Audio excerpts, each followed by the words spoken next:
Thunder rolled across the dark sky above the Drakmari Palace, but the real storm was happening inside the massive stone walls. Emperor Vax pressed his clawed hands against the ancient viewing glass and watched smoke pour from the nursery tower. Again, this was the third fire today, and it was barely noon. "Your Majesty," wheezed his oldest advisor, Drak, as he limped into the throne room with singed robes. "The Zelthari caretaker has departed." "How long did this one last?" Vax asked without turning around. 2 hours and 16 minutes, sire. She lasted longer than most. The Emperor's yellow eyes reflected in the glass. His twin hatchlings, born just 6 months ago, had already driven away 15 different caretakers. These were not ordinary dragon babies. The palace scientists had enhanced them with genetic modifications meant to create the perfect war dragons. Instead, they had created perfect chaos. What happened this time? Drak pulled a small recording device from his scorched pocket. The Zelthari female attempted to feed them their morning meal. The hatchlings apparently disagreed with the menu selection and, well, the recording showed a tall, blue-skinned alien woman entering the reinforced nursery with a tray of carefully prepared dragon food. 2 small shapes moved in the shadows near the back wall. They were no bigger than house cats, but when they opened their mouths, streams of white-hot plasma erupted across the room. The alien woman dropped her tray and ran screaming as the walls began to melt. "She's the 15th one," Vax muttered. "What species haven't we tried yet?" "We've exhausted most of the known child care specialists in this sector, Your Majesty." The crystalline caretaker was literally shattered when the hatchlings discovered they could produce sonic screams. The Vorthak nanny was found frozen solid after they learned to breathe ice instead of fire for exactly 17 minutes. The robotic units keep getting melted into scrap metal. Vax turned away from the window. His empire stretched across 12 star systems, commanding fear and respect from hundreds of species. His armies had conquered worlds that other rulers only dreamed of reaching. Yet 2 baby dragons, his own offspring, were defeating him completely. "There must be someone," he growled. "What about the Mentari? They're supposed to be good with difficult children." "The last Mentari caretaker had to be hospitalized for mental trauma, sire. Apparently, the hatchling's telepathic screams gave her permanent migraines." The massive doors to the throne room burst open. General Corks, the Emperor's military commander, strode in with his usual confidence, but even he looked worried today. "Your Majesty, we have a problem. The other noble families are starting to talk. Some are saying the hatchlings are cursed. Others think they're too dangerous to live in the palace. There are whispers that maybe they should be relocated." Vax's eyes flashed dangerously. "No one touches my children." "Of course not, sire, but we need a solution. The palace staff is getting nervous. 3 maintenance workers quit yesterday after the babies accidentally melted through the floor of their room and nearly fell into the weapon storage level below." Drak cleared his throat nervously. "There might be one option we haven't explored, Your Majesty." "What?" "The recruitment office received applications from some newer species, ones we don't usually consider for palace positions." Vax raised an eyebrow. "Such as?" "Humans, sire." The throne room fell silent. General Corks made a snorting sound that might have been laughter. "Humans," the general said. "Those primitive mammals from the outer rim, they barely invented spaceflight 50 years ago. What could they possibly know about caring for enhanced war dragons?" Drak shuffled through his papers. "Actually, sir, they have some interesting qualifications. Their application mentioned something called pediatric nursing and child psychology. They claim experience with what they call difficult children." "Difficult children," Vax repeated slowly. "Have they ever dealt with children who can melt through solid steel?" "Unlikely, Your Majesty. But they're willing to try, and honestly, we're running out of options. The next closest species with child care experience is 3 weeks' travel away." General Corks shook his head. "This is ridiculous. Humans are weak, soft creatures. They have no natural armor, no claws, no enhanced strength. They'll be incinerated the moment they walk into that nursery." "Maybe," Vax said thoughtfully. "But they'll be cheap to replace." Another explosion echoed from the nursery tower, followed by what sounded like very angry baby dragon roars. Somewhere in the distance, an alarm started blaring. Send for the human, Vax decided. What's the worst that could happen? Drac made a note on his tablet. Her name is Amy Collins, Your Majesty. She should arrive tomorrow morning. Make sure the medical team is standing by, General Corks muttered. And have the cleaning crew ready to scrape up whatever's left. The Emperor walked back to the window. Down in the courtyard, he could see palace workers running around with fire extinguishers and emergency equipment. His children were in that tower, probably terrified and confused by their own abilities. Every caretaker they'd met had tried to control them, contain them, or simply survive them. None had tried to understand them. Maybe it was time for a different approach. Drac, I want continuous monitoring of this human's attempt. Full recording, medical scanners, the works. If she somehow manages to last more than an hour, I want to know exactly what she's doing differently. Yes, Your Majesty. As the sun set, behind the palace walls another small fire started in the nursery tower. The Emperor watched the smoke rise and wondered if tomorrow would finally bring a solution, or just another failure to add to his growing list. In the deepest part of the palace, two small dragon babies curled up together in the corner of their reinforced room. They didn't understand why every adult who came to see them ran away screaming. They didn't know their fire was too hot, their roars too loud, their claws too sharp. They only knew they were alone, and they were scared. Tomorrow would bring another stranger to their room. But this time it would be different. This time it would be a human. Amy Collins had seen her share of difficult children during her 15 years as a pediatric nurse on the frontier colonies. She'd dealt with kids who bit, kids who screamed, and kids who threw things. But she'd never dealt with kids who could accidentally melt the walls when they got upset. The transport ship had dropped her off at the palace dock that morning, and now she stood outside the most famous nursery in the galaxy. The door was made of some kind of super strong metal with warning signs in 12 different languages. Most of them seemed to say the same thing: danger. Are you absolutely certain about this, miss? Asked Drac, the Emperor's advisor. He kept wringing his hands and glancing nervously at the door. We could arrange for you to observe from the safety of the monitoring room first. I didn't travel 3 star systems to watch through a window, Amy said, checking her medical bag one more time. Besides, children can sense when adults are afraid of them. It usually makes them act worse. General Corks laughed grimly. Lady, these aren't regular children. The last caretaker who went in there lasted 47 minutes. We found her hiding in a supply closet, muttering about fire demons. Amy looked at the general with raised eyebrows. 47 minutes, that's actually not too bad. The last family I worked with had twins who made 3 nannies quit on the same day. These twins can breathe plasma, Drac pointed out weakly. Well, that's new, Amy admitted. But kids no matter what species they are, they all want the same basic things. The 2 aliens looked at each other like she'd just said something crazy. Maybe she had, but Amy had read everything the palace could tell her about the hatchlings during the trip here. Yes, they were genetically enhanced. Yes, they had incredible destructive abilities. But they were also babies who'd been separated from their father and handled by strangers who were all afraid of them. Open the door, she said. Drac's finger hovered over the control panel. The medical team is standing by. Security is ready to extract you at the first sign of trouble. If you need help, just shout. I'll be fine. The heavy door slid open with a hiss. Amy stepped inside and the door sealed shut behind her with a sound like a tomb closing. The nursery was enormous, with walls that looked like they'd been patched and repatched many times. Scorch marks covered every surface. In the far corner, 2 small shapes huddled in the shadows. They were about the size of large house cats, with dark scales that seemed to absorb light. Their eyes glowed like tiny yellow stars in the dim room. For a moment nobody moved. Amy could hear her own heartbeat and the soft whir of air recycling systems. Then both hatchlings opened their mouths. The plasma streams came at her from 2 directions at once. Amy dove to the right, feeling the heat singe her hair as white-hot fire passed inches from her head. The wall where she'd been standing began to glow red.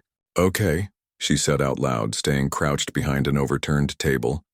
That's definitely new. The hatchlings moved closer, their little claws clicking on the metal floor.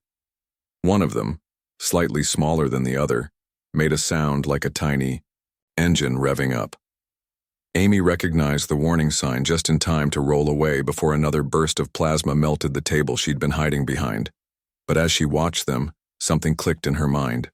Their attacks weren't random. The bigger one always fired first, then the smaller one aimed where she would dodge to. They were working together, which meant they were thinking, planning. That was actually a very good sign for children their age. You two are pretty smart, she said, still dodging. But you're scared, aren't you? The smaller hatchling paused, tilting its head at the sound of her voice. Amy took the opportunity to study them more carefully. Despite their fearsome reputation, they looked like what they were. Babies.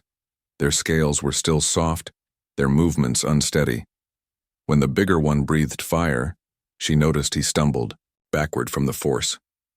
It's okay, she said gently, staying low but not hiding anymore. I know you don't mean to hurt anyone. You're just scared and confused. The bigger hatchling charged at her, but something was wrong with his coordination. He tripped over his own feet and went sliding across the smooth floor, squeaking in surprise. Without thinking, Amy moved toward him. Easy there, big guy, she said, kneeling down. The little dragon scrambled away from her, but not before she saw something that made her heart ache. His scales were singed around his mouth and chest. He'd been burning himself with his own fire. Oh, sweetie, she whispered. You hurt yourself, didn't you? The smaller hatchling ran to his brother's side, making worried, chirping noises. They pressed against each other, and Amy realized they were probably more scared than she was. She slowly reached into her medical bag and pulled out a small spray bottle filled with a mild antiseptic that worked on most species. This will help with the burns, she said softly. I promise it won't hurt.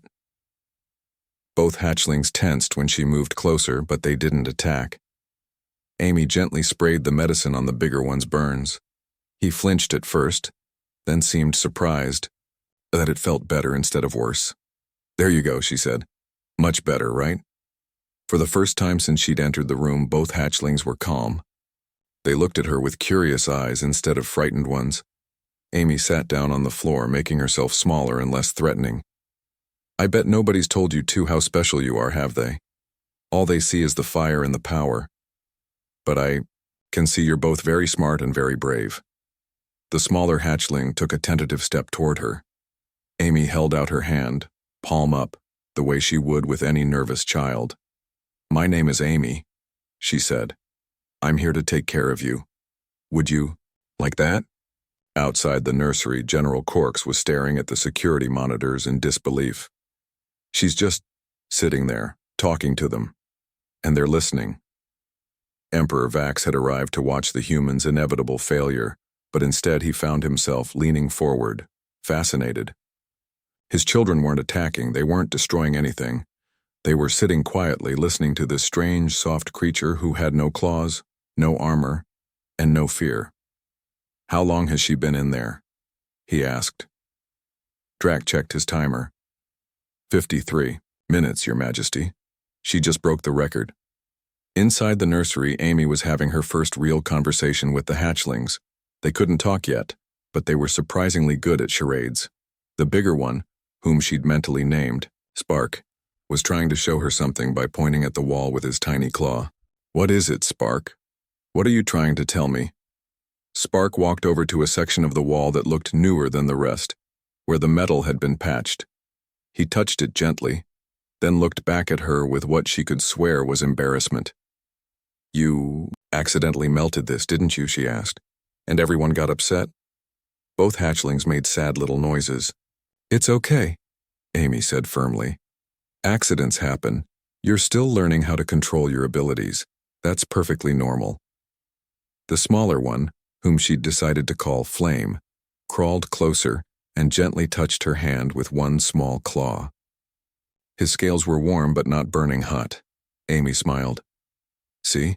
You can control it when you want to. You just need someone to help you practice. On the security monitors, Emperor Vax watched his children interact peacefully with another being for the first time in their lives. Something tight in his chest began to loosen. "General," he said quietly, "cancel the backup plans. I think we may have found our solution." 2 weeks later, the palace was a completely different place. Instead of constant alarms and emergency calls, there was something that hadn't been heard in the royal halls for months: the sound of laughter. Amy walked down the corridor carrying a bucket of ice cubes and what looked like art supplies. Behind her, 2 small dragons followed like devoted puppies. Spark and Flame had grown noticeably in the past 2 weeks, now about the size of medium dogs, but their behavior had changed, even more dramatically than their size. "Good morning, Nurse Amy," called one of the palace guards as she passed. He actually smiled at the hatchlings instead of reaching for his weapon. "What's on today's schedule?" "Ice sculpture target practice," Amy replied cheerfully. "These 2 have been working on their aim." The guard's eyes widened slightly. Target practice with plasma breath still sounded dangerous to most of the staff, but they'd all seen the results of Amy's methods. The random destruction had stopped completely. The hatchlings were learning to use their abilities on purpose instead of by accident. In the nursery, Amy set up her daily ice sculptures on a specially designed metal table. She'd learned that the hatchlings needed to use their fire breath regularly. Trying to suppress it just made them anxious and more likely to have accidents later, so instead of stopping them from breathing fire, she gave them specific things to burn. "Okay, boys," she said, stepping back from the table. "Remember what we practiced. Deep breath, focus on your target, and gentle flames. We want to melt them, slowly, not explode them all over the room." Spark went first. He'd been working hard on controlling the temperature of his fire. Instead of the white-hot plasma that had terrorized previous caretakers, he breathed out a steady orange flame that slowly melted his ice sculpture into interesting shapes. "Perfect," Amy praised. "Much better control than yesterday. Flame, your turn." Flame had a different approach. His fire tended to be hotter but in shorter bursts. He could carve precise patterns in ice with quick, focused breaths. Today, he was trying to write his name in ice by melting away the parts he didn't want. As the hatchlings practiced, Amy made notes in a journal she'd been keeping. Every day she recorded their progress, their moods, and any new abilities they developed. The palace scientists had been fascinated by her observations. "Amy," called a familiar voice from the nursery entrance. She turned to see Drac peering in nervously. He still wasn't completely comfortable around the hatchlings, but he no longer ran away when he saw them. "Yes, Drac?" "His Majesty requests your presence in the throne room, if it's convenient." Amy looked at Spark and Flame, who were still focused on their ice sculptures. "Can you 2 keep practicing while I'm gone? Remember, aim carefully and no accidents." Both hatchlings chirped agreement. Amy had discovered they understood much more than anyone had realized. Their intelligence was advancing rapidly, probably aided by the genetic enhancements. The throne room felt different now, too. Emperor Vax no longer looked like a ruler barely holding on to control. He stood confidently, but there was something softer in his expression when he looked at Amy. "Nurse Amy," he said formally, "I wanted to discuss your progress with my children." "They're doing wonderfully, Your Majesty. Their emotional control has improved dramatically, and they're starting to show real precision with their abilities." "Yes, I've seen the reports, but I have questions about your methods. They seem unusual." Amy nodded. She'd been expecting this conversation. "Different from traditional Drakmari child rearing, you mean?" "Different from any child rearing I've ever heard of," Vax admitted. "You don't try to dominate them or make them submit. You don't punish them for their mistakes. Yet they obey you better than they've ever obeyed anyone. They don't obey me, Your Majesty. They trust me." The Emperor frowned. "Explain the difference." Amy thought for a moment. "When someone obeys out of fear, they're always looking for a chance to rebel or escape. When someone trusts you, they want to make you proud. Spark and Flame aren't trying to please me because they're afraid of what will happen if they don't. They're trying to please me because they know I care about them." "And you do? Care about them?" "Of course I do. They're wonderful children. A little more destructive than most, but all children have their challenges. General Corks, who had been listening quietly from the side of the room, stepped forward. But they're being trained as war dragons, not pets. They need to be fierce, independent, able to fight without hesitation. Amy looked at him with genuine confusion. What makes you think trust and affection make someone weak in battle? In my experience, people fight hardest for the things they love. Before anyone could respond, alarms started blaring throughout the palace. Red lights flashed and automated voices announced, "Security breach in Sector 7. All units respond immediately." Emperor Vax's expression hardened instantly. "What's happening?" A communications officer burst into the throne room. "Your Majesty, we have intruders. 3 ships, unknown configuration. They've breached the outer defenses and are heading for the palace." "Defensive positions," Vax ordered. "Deploy the guard units to protect the nursery," Amy interrupted, sudden fear flooding her voice.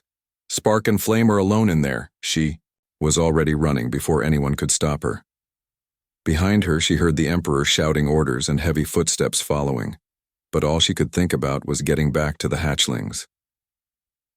The corridor leading to the nursery tower was chaos. Palace guards were running in every direction. Emergency lights were flashing, and through the windows Amy could see strange ships hovering outside. But worse than any of that was the sound coming from the nursery. Angry dragon roars, but not the frightened, uncontrolled roars she'd heard when she first arrived. These sounded focused, purposeful. Amy burst through the nursery door and stopped short. Spark and Flame were pressed against the far wall, their scales bright with anger and fear. But they weren't alone. 3 figures in dark armor were advancing, on them carrying what looked like capture nets and stun weapons. "There they are," one of the intruders said in a language Amy's translator picked up. "The enhanced hatchlings. The buyer will pay double if we bring them back alive." "Stay back," Amy shouted, stepping between the intruders and the hatchlings. "Don't you dare touch them!" The lead intruder laughed. "Human female, move aside. We're here for the dragons, not you." "Over my dead body, if you insist." The intruder raised his weapon. But before he could fire, something amazing happened. Spark and Flame moved together with perfect coordination, like they'd been planning this their whole lives. Flame breathed a precise stream of fire that melted the weapon in the intruder's hands without burning the intruder himself. At the same time, Spark used his sonic roar. Not the random screaming Amy had heard about, but a focused sound wave that knocked all 3 intruders off their feet. But they weren't done. As the intruders tried to get up, both hatchlings positioned themselves protectively in front of Amy. Their fire breath came in controlled bursts, creating a barrier of heat that forced the intruders back toward the door. Emperor Vax arrived, just in time to see his children working together with military precision to defend their nursery and their caretaker. Palace guards quickly captured the stunned intruders, but Vax barely noticed. He was staring at Spark and Flame, who were now gently nuzzling against Amy to make sure she was unharmed. "How?" he whispered. Amy knelt down to comfort the hatchlings, checking them for injuries even though they'd clearly won the fight. "I told you," she said softly. "People fight hardest for the things they love. And these 2 love their home now. They were protecting it." General Corks was examining the melted remains of the intruder's weapon.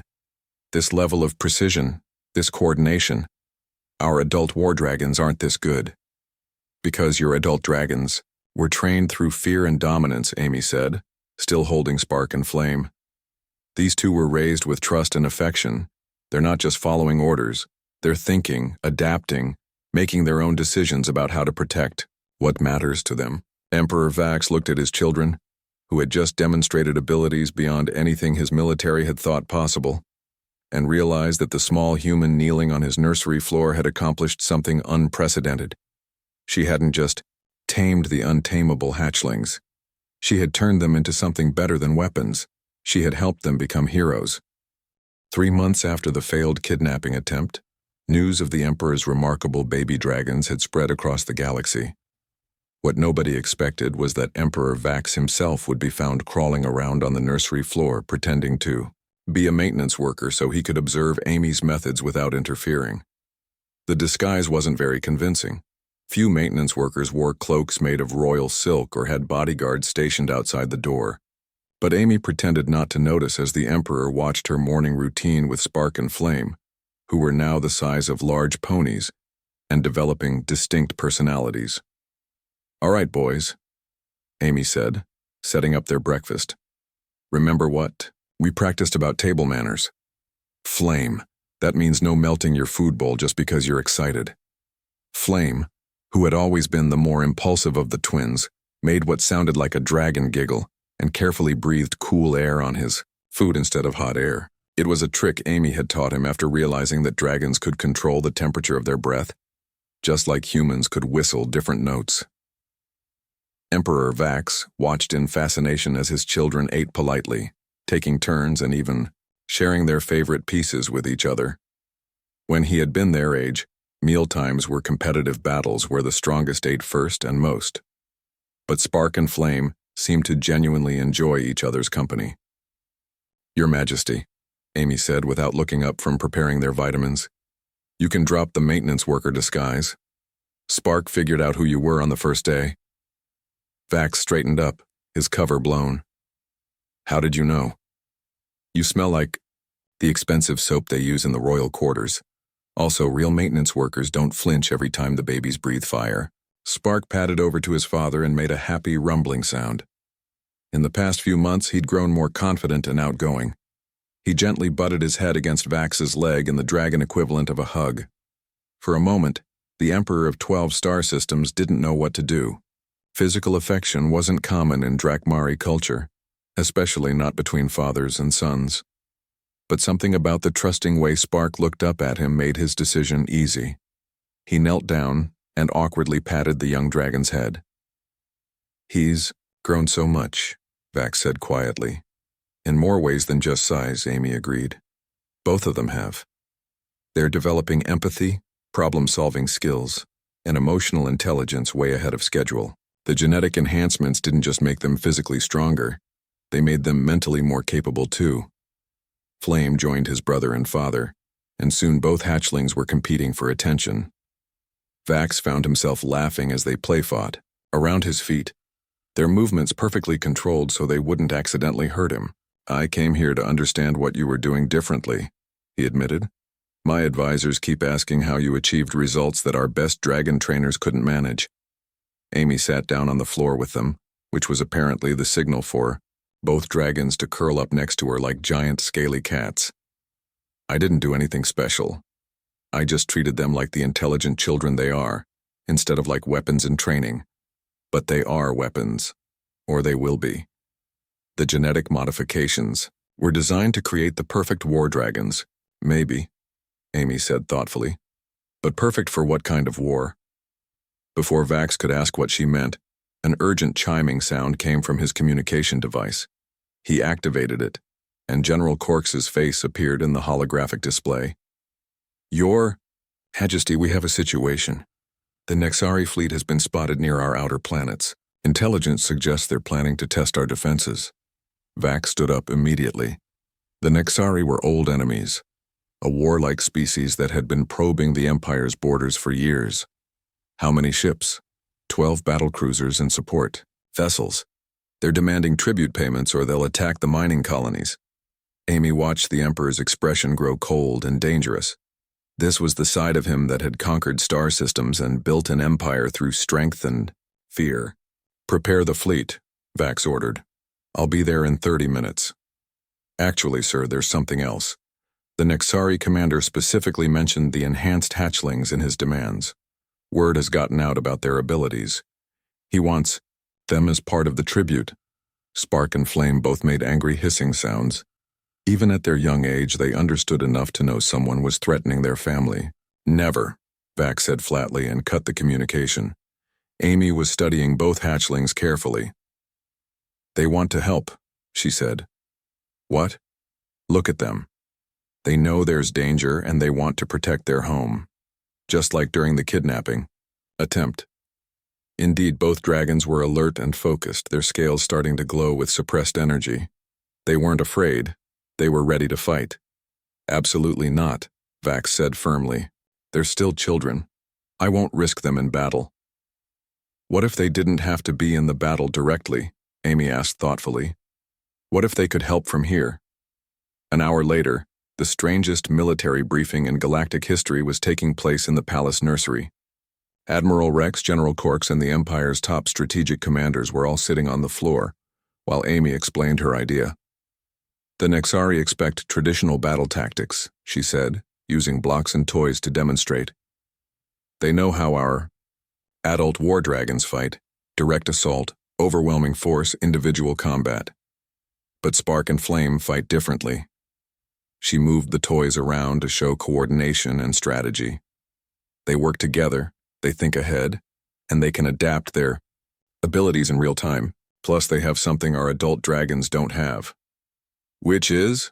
Asked Admiral Rex skeptically. They understand the value of precision over power. Watch this. Amy turned to the hatchlings. Boys, show them the communication technique we've been working on. Both dragons took deep breaths and released carefully modulated sonic roars. But instead of the random noise everyone expected, the sounds were clearly patterned. Rhythmic pulses that carried across the entire palace. They can coordinate other dragons from a distance, Amy explained. Not through fear or dominance, but through actual communication. They could direct your entire dragon fleet like conductors leading an orchestra. General Corks was staring. That's not possible. Adult war dragons are too independent, too aggressive to follow complex commands. In battle, adult dragons who were raised the old way, yes, Amy agreed. But what if you had pilots who could communicate with them the way Spark and Flame do? What if your fleet could work together instead of just attacking in the same general direction? The military commanders looked at each other. The idea was revolutionary and completely against everything they'd been taught about dragon warfare. Emperor Vax was quiet for a long moment, watching his children demonstrate their abilities. Finally, he spoke. The Nexari will expect us to meet them with brute force. They've studied our tactics for years. He looked at Amy. But they've never seen anything like this, have they? Amy smiled. No, Your Majesty, they haven't. The next day, when the Nexari fleet arrived expecting an easy conquest, they found something completely unexpected. Instead of the chaotic individual attacks they'd prepared for, they faced a coordinated dragon fleet that moved like a single organism. From the palace, Spark and Flame directed the battle through complex sonic signals that somehow reached across the vast distance of space. The adult dragons, instead of fighting each other for dominance, worked together in perfect harmony. The battle was over in less than an hour. The Nexari, facing tactics they couldn't understand or counter, retreated in confusion and defeat. Emperor Vax found Amy in the nursery afterward, where both hatchlings were napping peacefully after their first military victory. They saved the Empire today, he said quietly. They saved their family, Amy corrected. That's what children do when they're raised with love instead of fear. They protect the people who matter to them. Vax looked at his sleeping children and realized that Amy hadn't just solved his childcare problem. She had revolutionized everything he thought he knew about strength, power, and leadership. The galaxy was about to learn that the most dangerous weapon wasn't the one that destroyed everything in its path. It was the one that brought out the best in everyone around it. 1 year after Amy Collins first walked into the palace nursery, she stood in the same room watching a scene that would have been impossible to imagine back then. Spark and Flame, now the size of adult horses but still growing, were carefully helping 3 much smaller dragon hatchlings learn to control their fire breath. The smaller dragons belonged to allied noble families who had begged Emperor Vax to let Amy train their children too. Word of the miraculous transformation had spread throughout the Empire, and every noble house wanted their future war dragons raised the human way. Gentle flames, little ones, Amy coached as the babies melted small ice cubes. Remember, you control the fire, not the other way around. One of the baby dragons, a nervous little female named Pip, accidentally breathed too hard and melted not just her ice cube but part of the metal table underneath. She immediately curled up in shame, expecting punishment. But Spark was there in an instant, nuzzling the frightened hatchling and making soft, encouraging sounds. He demonstrated the proper breathing technique, showing Pip exactly how to control the intensity of her flames. Amy smiled as she watched. Spark and Flame had become natural teachers, patient and encouraging with the younger dragons in ways that amazed everyone who saw it. "Nurse Amy," called a familiar voice. She turned to see Emperor Vax entering the nursery, but he wasn't alone. Behind him walked a delegation of beings she'd never seen before. Tall, graceful aliens with silver skin and large, intelligent eyes. "Your Majesty," Amy said, noting the formal tone in his voice. "Are we having visitors today?" "Amy, I'd like you to meet Ambassador Lyra and her delegation from the Celestial Federation. They've come a very long way to meet you." Ambassador Lyra stepped forward with fluid grace. "Nurse Collins, your reputation has spread far beyond this empire. We've come to make a proposal that could change the course of galactic relations." Amy looked confused. "I'm not sure what you mean. I'm just a pediatric nurse." "You are the human who accomplished what every military strategist in the galaxy said was impossible," Lyra replied. "You turned the most feared emperor's children from weapons of destruction into instruments of peace and cooperation. The battle with the Nexari was studied by every military academy in known space. That was really more Spark and Flame's doing than mine," Amy said modestly. As if hearing their names, both dragons looked up from helping the smaller ones and padded over to Amy. They were magnificent now, their scales gleaming with health, and their movements showing the perfect control they'd developed, but they still acted like the babies who had been so frightened and alone when she'd first met them. Ambassador Lyra watched in fascination as the two powerful war dragons gently competed for Amy's attention, each trying to show off their latest accomplishments. "Remarkable," she breathed. "In our culture, we have legends of beings who could speak to the hearts of the fiercest creatures. We thought they were just stories." Emperor Vax gestured for everyone to sit down, which in this nursery meant finding places on the soft floor, mats Amy had installed. "The Federation has a proposal, Amy. They want to establish a formal cultural exchange program." "What kind of program?" Amy asked, settling down with Spark's massive head in her lap. Lyra pulled out a complex holographic document. Earth would share its child-rearing expertise with interested species across the galaxy. In return, participating worlds would provide advanced technology, medical knowledge, and mutual defense agreements. Amy blinked. "You want to trade babysitting techniques for starships?" "We want to trade the secret of creating loyalty through love instead of fear," Lyra corrected. "Do you have any idea how many species struggle with raising their young? How many civilizations are torn apart by children who grow up angry and resentful?" She activated the hologram, showing images of various alien species and their young. "The Crystalline Consortium has been dealing with a generation of children who shatter at the slightest emotional stress. The Voidwalkers' teenagers keep running away to join pirate fleets. The Metal Singers' youth refuse to learn their traditional crafts and are forgetting their culture entirely." Amy studied the images, her nurse's instincts automatically analyzing the problems. "They're all showing signs of emotional neglect or authoritarian upbringing. These kids aren't bad, they're just crying out for attention and understanding." "Exactly," Emperor Vax said. "And after seeing what you accomplished here, the Federation believes humans might have solutions." "But I'm just one person," Amy protested, "and every species is different. What works for dragons might not work for crystalline beings or metal singers." Flame, who had been listening quietly, made a series of complex sounds, not quite words, but close to it. Amy had been working with both dragons on developing speech, and they were much further along than anyone expected. "What did he say?" Lyra asked, amazed. Amy smiled. "He said that love is the same in every language, and he's right. The basic needs, safety, affection, understanding, guidance, those are universal." Over the next several hours, they worked out the details. Amy would become the first human ambassador for child development, working with a team of human pediatric specialists to establish training programs across the galaxy.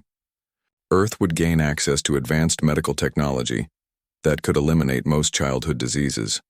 along with defensive alliances that would protect humanity's growing presence in galactic society. But the most important part of the agreement was something nobody had expected.